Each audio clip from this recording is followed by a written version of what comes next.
Hey guys, and welcome to another episode of Fishing in the Midwest. I'm your host, Jon B. Today I'm going to show you a new product that will help you modify lures just like this one and enable you to catch fish when the bite's finicky. Hope you guys stay tuned and enjoy today's episode. So the product I'm going to be talking about today is by Decoy Hooks. Now this is a company that I've been using a lot for the past couple of weeks, and they make fantastic hooks, treble hooks, worm hooks, drop shot hooks. But the one that I've got right here is pretty much all in Japan besides this little point right here. This little line right here says rolling blade tune, and basically what I'm going to be showing you today is a very unique treble hook that's got a willow blade on the back of it, and that's a fixed willow blade to the back of your treble hook. These are very sticky and sharp hooks, and with this willow blade you can add a little extra flair to your hard bait. So I've got the tank right next to me, and I'm gonna see which hard baits look best with this little blade on the back of it. So I'm gonna start with a lipless, put it on there, run it through the water, and kind of give my overall opinion, since I've never even seen this underwater or fished with it before. So a few things you're gonna need for this modification to work is, of course, your hard bait, whatever it may be. I'm gonna choose the lipless right now. This is a Lucky Craft LV300N, very slender and skinny lipless crankbait. You're gonna need your Decoy spin treble hooks and some needle nose pliers. Split ring pliers work best, but I don't have any with me, but you can still get the job done with some straight nose like this. So I'm gonna take my treble hook right here, gonna remove it from the package. You get 2 per pack, and I'm just gonna basically put that on the tail end of that and see how it looks underwater. Of course, being that this is only a 10-gallon tank, I won't be able to get the full action out of the crankbait, but I can at least see what the blade looks like underwater. And as you can see, it actually looks pretty good, and it adds an extra flair to that bait. You know, this is really going to come into play when the fish are finicky and kind of turbid water, not necessarily the clearest conditions. And it will add an extra visual effect to your hard baits, especially a lipless crankbait, mainly because this won't get caught up in anything. And lipless crankbaits, if you're fishing something like this with not a chrome pattern, will add a little extra flash and kind of mimic a bait fish or a feeding forage fish.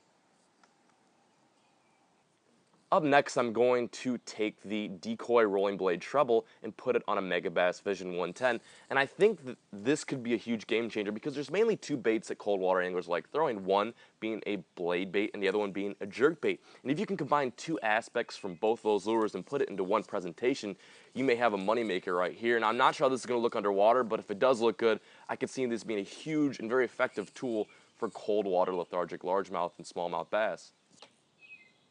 You know, I think the biggest challenge in getting this rolling blade by Decoy to look good with the Vision 110 or any suspending jerkbait for that matter is the whole balance aspect. It's going to add a little extra weight to the back of the lure, and you might want to experiment with some lead dots and kind of positioning them closer to the head of the bait or the midsection of the jerkbait to balance out the weight distribution.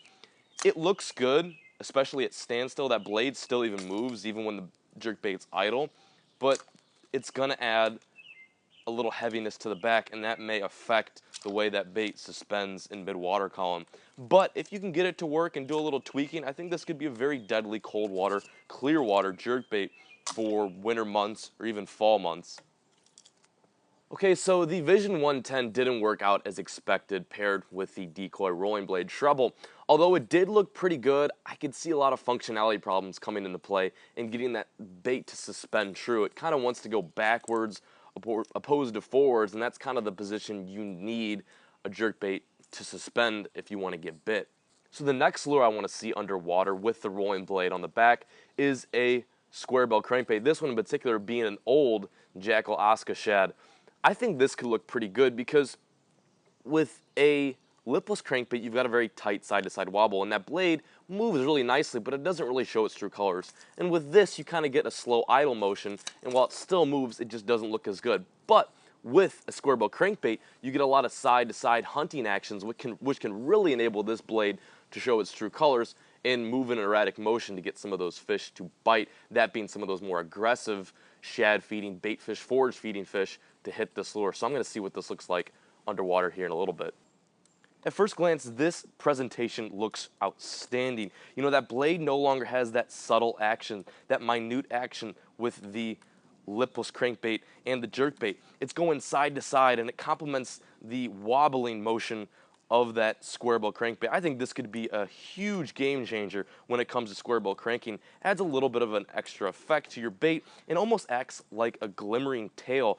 If a shad would kind of put off, shad really use their tails a lot. They do a lot of kicking motion on the surface and right below the surface, and I could see some bass being able to key on the back of that bait. That really comes into play too when you're having those fish that miss the bait too. They're especially keen on the bait when you've got that blade in the back moving side to side and just driving them nuts. So it's no question that the rolling blade treble hook by Decoy is a very innovational and cool product, but what hard bait did it look best on in today's video?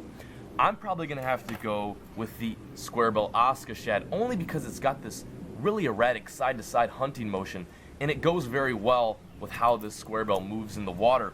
Yes, it did look good in idle position with the jerkbait, and it did swim very well and easily with this, but I think the action really comes into play with the square bill. So now I want to know, what bait do you think looked best with the rolling blade treble? Was it the square bill, the jerkbait, or the lipless? Please leave a comment in the comment section below, and I kind of want your opinion to see what you personally think looked best in the tank. If you guys are interested in purchasing the products that I talked about in today's video, I will direct you to the links to where you can buy them in the description below. Please do check out some of the Fishing Little West Instagram, Facebook, and Snapchat posts right here as well. Thanks for watching. I hope you guys enjoyed today's episode.